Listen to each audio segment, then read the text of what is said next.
In this skill, I'm going to teach you how to julienne a potato.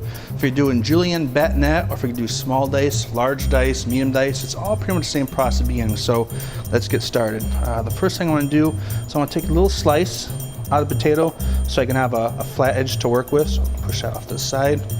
Then I'm going to box a little bit for top and the bottom. You'll see these scraps for mashed potatoes or whatever else you might want to use these for.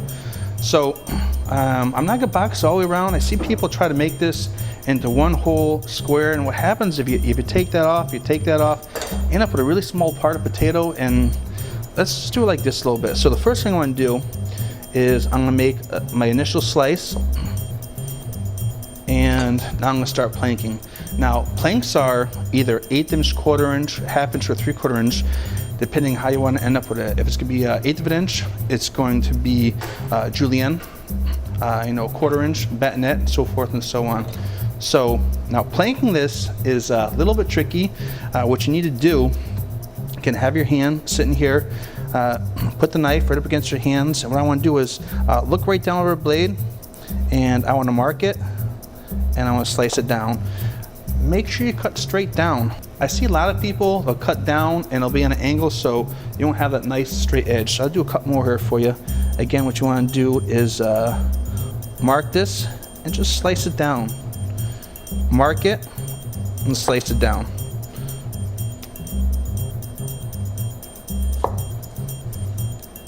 Okay, now that you have your planks, what you want to do is cut these into julienne or batonette. Again, julienne's 1/8 inch by 1/8 inch by 2 inch, or a batonette is 1/4 by 2. So getting this down now, you want to do the same technique, except you want to make this look like a square. These ends have to be square. So I'm going to put the knife down, overlook it, slice it down. Again, put the ends on it, slice it down. So when you're done with this, you have a square on this side and a square on this side. And that's how you make potato batonettes. Practice makes perfect on these skills, so take your time. Potatoes are a really easy way to start with your batonettes or juliennes. If you use carrots, they tend to bend, they're kind of tricky, so get the potatoes down first, then go ahead and do other things like carrots.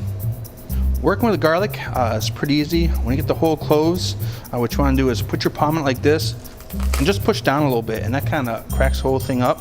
And once you have these guys out, just kind of separate the cloves a little bit.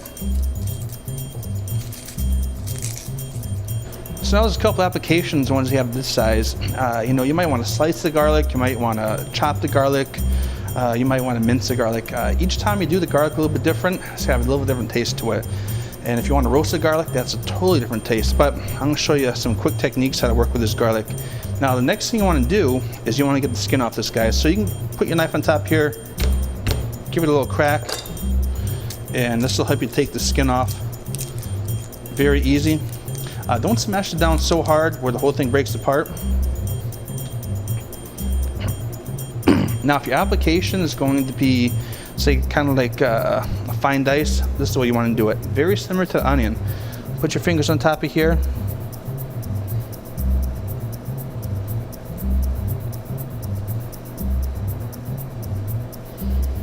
Get on top.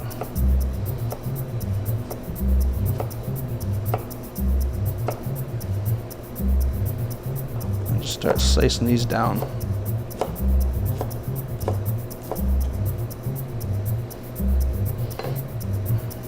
That right there is your chopped garlic. Now we're going to do a sliced garlic. It's the same kind of startup procedure, but sliced garlic, you're probably going to use something when you're doing saute work.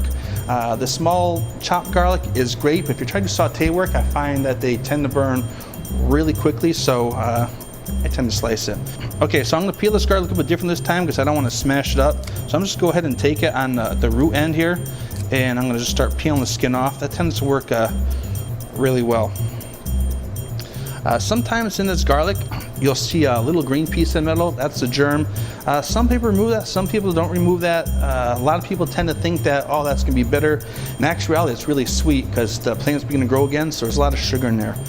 Anyways, let's get to slicing this. Same technique as we've done before. put the knife on there, mark it down.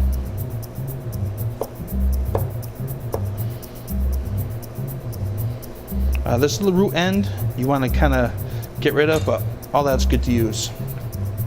If you don't want the green part in there, let me show you how to do that. What you want to do is put the garlic down. I'm going to cut the end off first.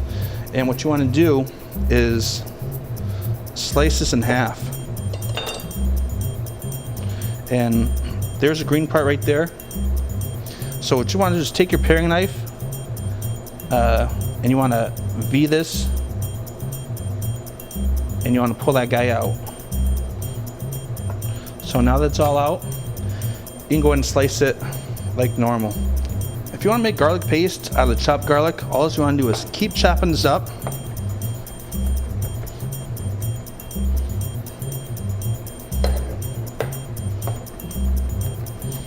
Believe it or not, the garlic's really sticky. You begin to hold on to your blade. Let's have it a little bit. I'm going to take some salt, put some salt on this, and what I want to start doing with this is kind of start mashing it with my knife.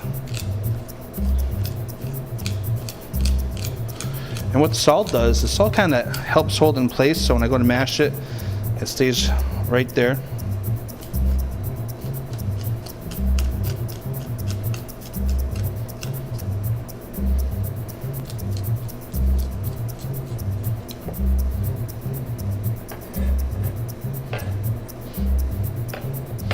And now you have your garlic paste.